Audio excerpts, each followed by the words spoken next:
xin chào mọi người đã quay trở lại kênh Hitachi của tôi.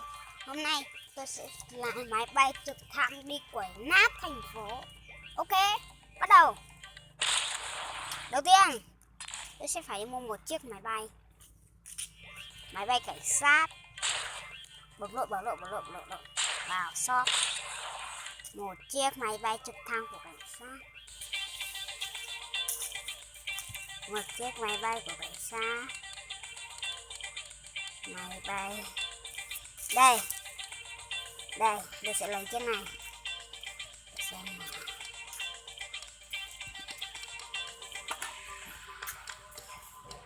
Cái màu mặc định của nó là màu gì ta?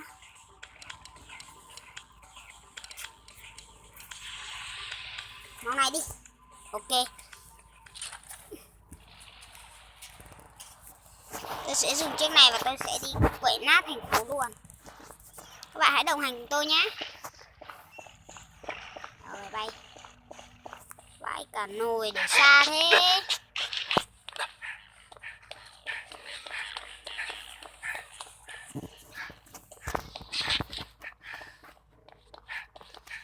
Wow, đây là chiếc máy bay của chúng ta. Chiếc máy bay này có cả súng nhé.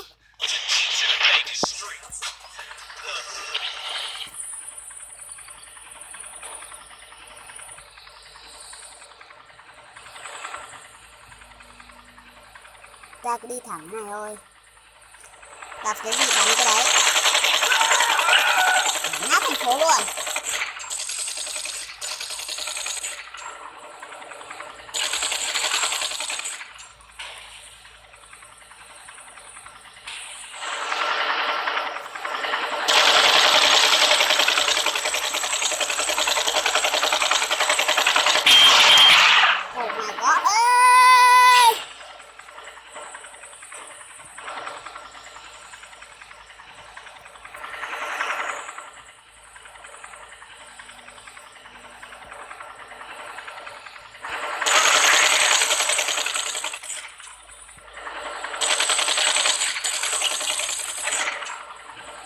Thế này thì chiếc bắn rất là quá.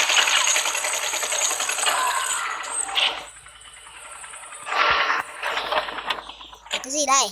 Wow, một con xe. Ngon. Đã một sao rồi. Tôi sẽ cởi lên 5 sao luôn. Cho nó máu. Tôi đi thấp thôi để bắn người. Cảnh sát này.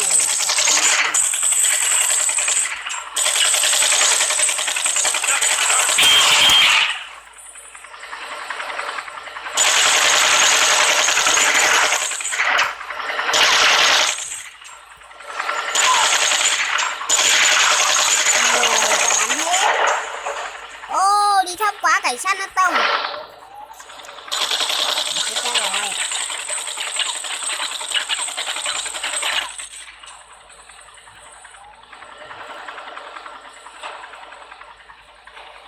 Máy bay trực thăng vô và phải lái rất là cẩn thận. Ơi, chúng ta bay cao lên trên.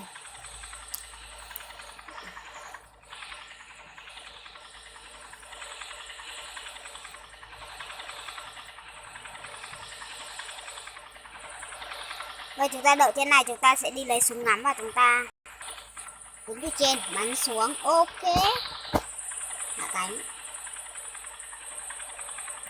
Hạ cánh cũng phải từ từ nha. Hạ cánh mà nhanh quá là một cái bum một phát là xong xác luôn.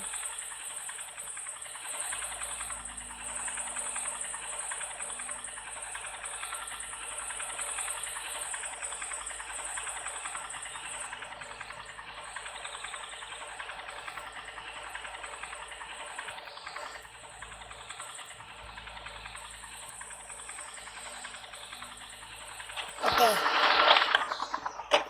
bây giờ tôi sẽ đi lấy một cái súng ngắm. Đây, súng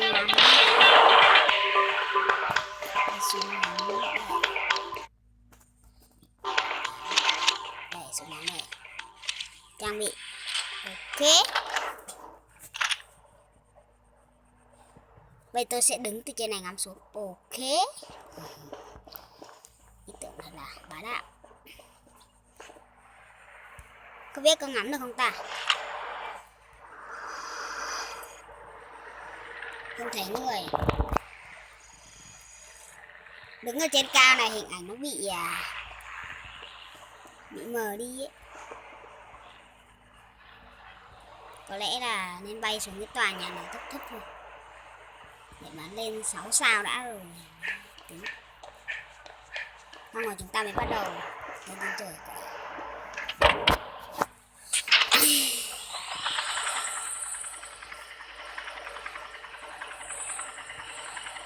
Cánh thấp thấp thôi. Đó, hạ cánh xuống thấp nó bắt đầu.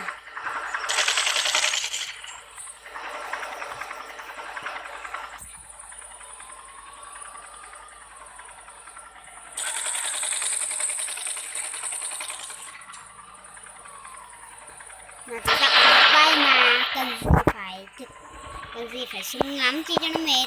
Tiến lên. Bắn nổ banh xe cảnh sát vậy.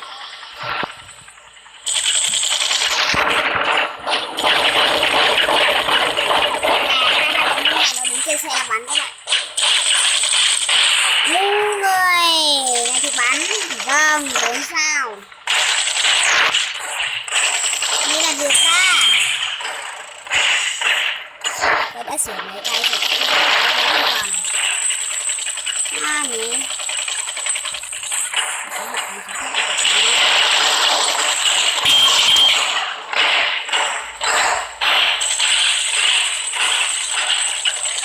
Thông tin này sẽ nổ vãi mồm.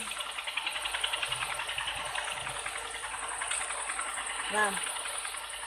Và bây giờ đã 5 sao. Đây bắt đầu cuộc. Mình chạy đây.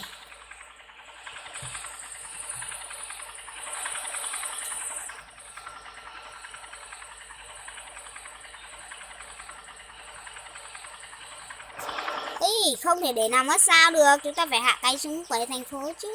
Xuống đây. Wow, cái gì vậy? Oh my god. Có cái gì đâu? Cái gì vậy? Thôi chúng ta nên ở trên. Chúng ta không thể nằm xuống dưới. À đây đây, có một. Mày ngon ghê. Máy bay của nó là máy bay loại xịn. Ok ơi.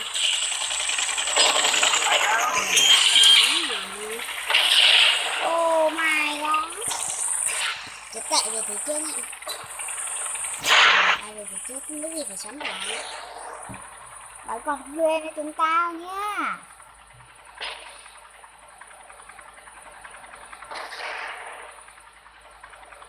Nếu mà phi vụ này mà trốn thoát khỏi thì tôi sẽ tấn công vào khu quân đội. Ok.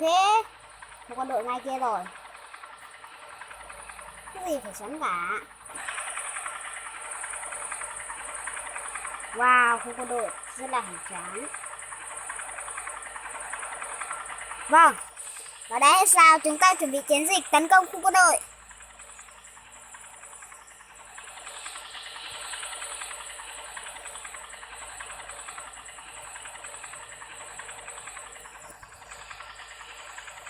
Cảnh ảo quá.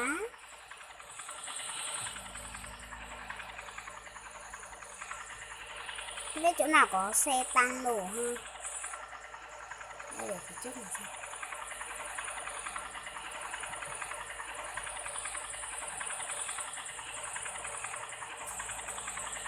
Vâng, các bạn đã sẵn sàng chưa? Chúng ta chuẩn bị hạ cánh.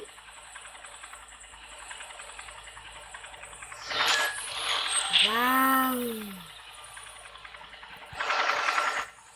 Làm gì ta?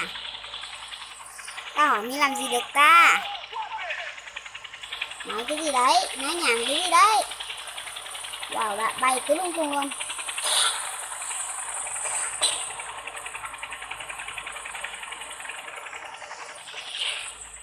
Khuê.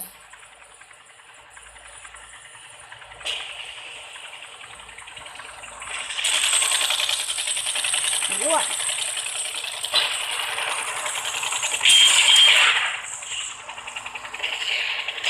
Máy bay của chúng ta đã bốc khói và sát đất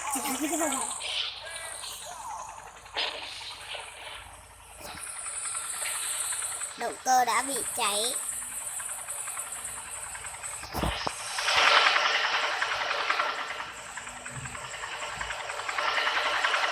Vâng, và chúng ta chuẩn bị hạ cánh. Chúng ta sẽ nhảy dù và hủy luôn chiếc máy bay này.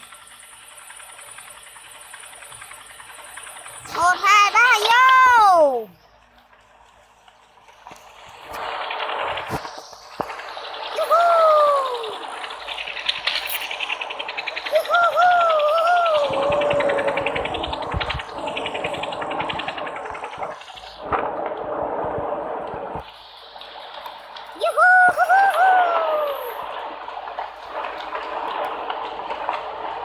Bum.